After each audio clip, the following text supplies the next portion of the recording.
A Comissão da Verdade ainda dá seus primeiros passos, mas o Ministério da Justiça já tem ações por todo o país para reparar parte dessa nossa triste história recente.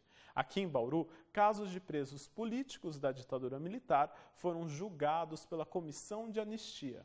As famílias têm direito a indenizações, porém, o mais importante é o Estado reconhecer o erro.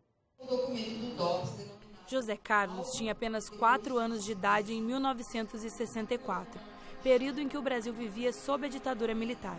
Nesse ano, ele viu seu pai, o ferroviário José Leite, ser preso por 29 dias. O fato de uma criança ver o pai preso atrás de uma unidade de grades, em volta um monte de militares armados, uma repressão pura, né? Que criança não podia entrar, tinha que entrar acompanhado, não tinha liberdade para nada. A família de José Leite é de Presidente Prudente, interior de São Paulo. E os anos seguintes ao da sua prisão foram difíceis para a sua família. Que eu lembro, meu pai brigando, lutando, tentando sobreviver, tentando dar uma educação para a gente, porque logo em seguida meu pai foi demitido da Sorocabana, logo em 64. Ele, graças a amigos, ele conseguiu um emprego numa empresa de adubos na época. Essa empresa faliu, meu pai ficou praticamente sem nada novamente. Se iniciou todo um processo de vida, um processo de reestruturação. Com a Constituição de 1988, todos os crimes cometidos durante a ditadura militar foram perdoados. As famílias e os militantes políticos perseguidos conquistaram o direito de serem indenizados pelo governo brasileiro. Antônio é advogado da família de José Leite no pedido de indenização aos filhos pelos danos sofridos. O mais importante do aspecto financeiro é a reparação moral, com o Estado reconhecendo que errou ao tirar cidadãos da rua, da convivência com a família, encarcerá-los em nome de um crime de opinião. Eles foram presos por crime de opinião, ou seja, pensavam diferente dos militares. O caso de José Leite foi um dos que foram julgados pela Comissão da Anistia, na primeira sessão realizada numa cidade do interior do estado de São Paulo.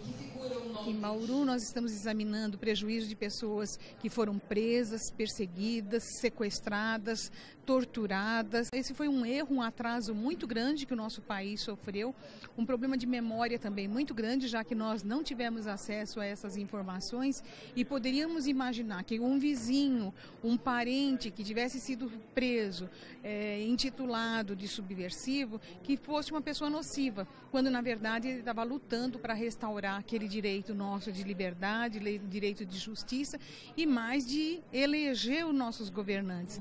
Conselheiros do Ministério da Justiça viajam pelo país com a caravana da anistia. Eles julgam processos de indenização a perseguidos políticos. E nós que temos tantas dificuldades no nosso imaginário de ver como se realiza a justiça e temos alguns padrões que muitas vezes não correspondem ao padrão da cultura brasileira, não fazemos a ideia correta do que é o Estado brasileiro se dirigir até o cidadão e pedir desculpa pelos erros praticados.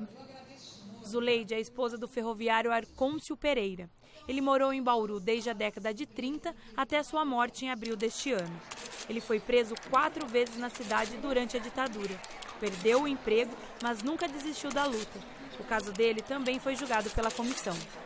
Eu gostaria que ele estivesse aqui, mas como Deus não permitiu, então a gente se sente muito feliz de estar, resolvendo esse problema dele, que tem tantos anos de luta, que ele lutou muito para ver se conseguia receber essa indenização e não foi possível.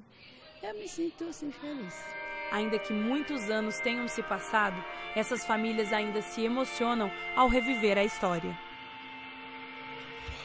Uma das coisas que meu pai deixou de ensinamento para nós foi que nunca a gente cultivasse raiva, ódio, aquele tipo de coisa.